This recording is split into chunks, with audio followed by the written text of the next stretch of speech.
Hi guys, magluto tayo ng adobong atay balunan na may sitaw.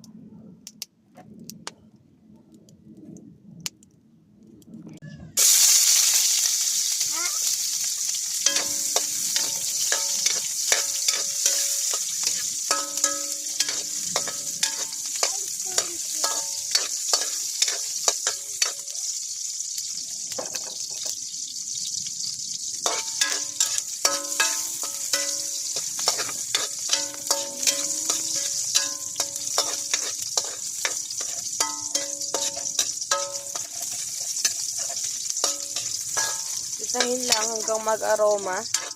Kasi ito guys, ang atay balunan natin, meron na yan siyang timpla. May asin, may paminta. Yan, isusunod natin yung ilalagay. Gigisa pag ito ay naging okay na.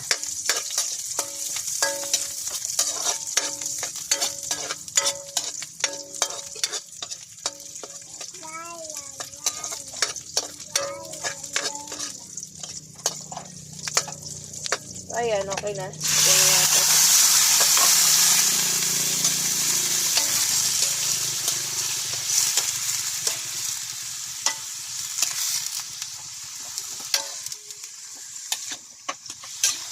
Ayan, gigisahin. Wow, ang bango!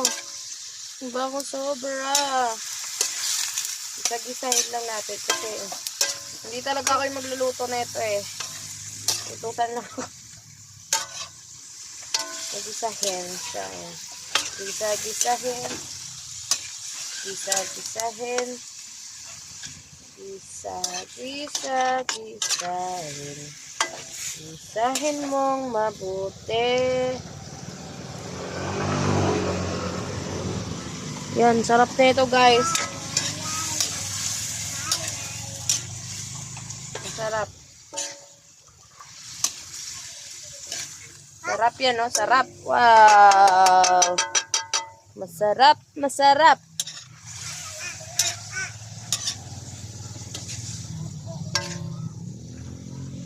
Ten!